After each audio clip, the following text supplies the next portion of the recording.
करण्यासाठी तत्पर होणारी ही आगळी वेगळी व्यक्ती कोण? ही दुसरे तिसरे कोणी कोणी नसो ही विकृती पिता समोर विकृती ज्यावेळी मी तुला बंधन केलं होतं त्यावेळी सुंदर सुकुमार काया तुझी होती, पण यावेळी मी तुझं निरीक्षण करतोय. हा तुझा अकरा विक्रा देह आणि ज्या करून माझ्या प्रजेला त्रस्त करण्यासाठी तू तत्पर होते. हे विकृती वेळ तुझी गेलेली नाही.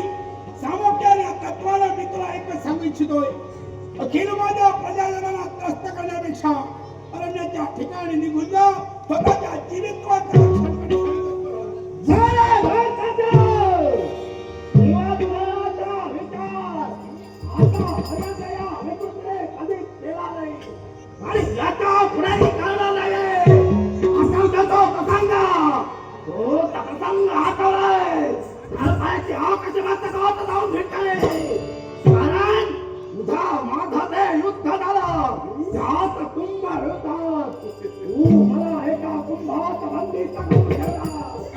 शिवाय क्रिया घडत नाही.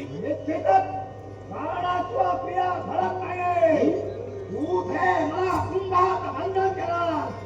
तुझ्या मते तो शाप असे या विकृतीला एक मसाल लाभले आणि ते कोणत्या प्रकारे असे या विकृतीने कित्येक दिवस गेले, दिवसा मागून दिवस गेले, महिने मागून महिने लढले, वर्षा मागून वर्ष लढले. काही कालखंड काय असेल राजकन्या काय घडलंय?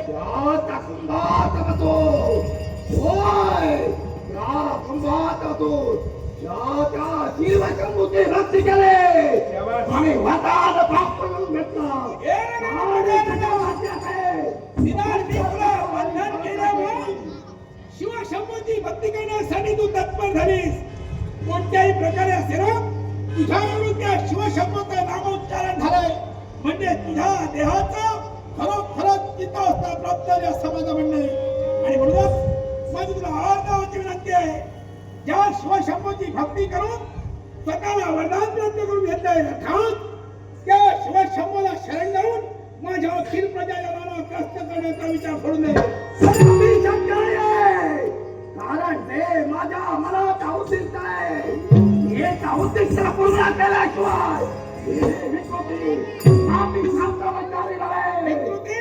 नमंती भगव वृक्षा नमंती कृमाजरा शुष्क काष्ठांत मूर्खाक्षर नमंती कलाचरा.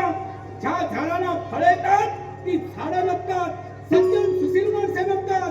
पण नम्रता जर घेतली नसेल तर तुझ्या जीवनात मोठा प्रसंग निर्माण याची कदाचित कल्पना तुला नसेल. आतापर्यंत या विकृतीने विचार केला नाहीये, याचाही पुन्हा करणार नाहीये. तुझ्या नडीचा होत नाही. माझ्या मनाला शांतता लाभला नाही.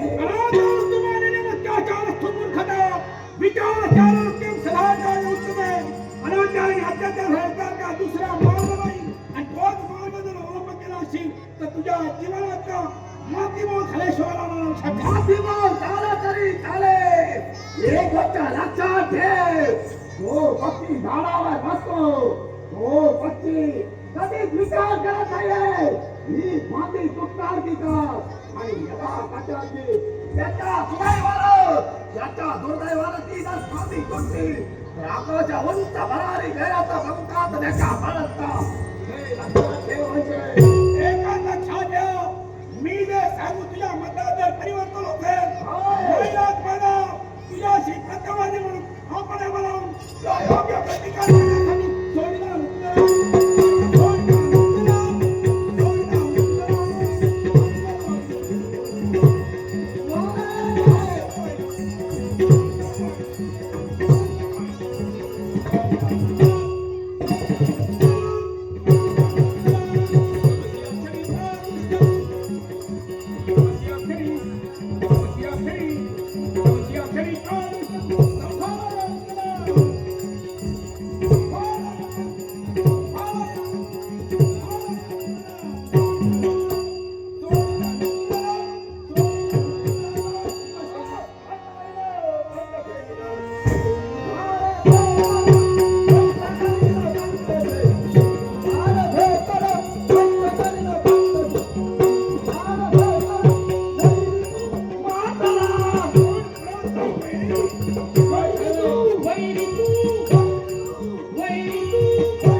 हा, हा.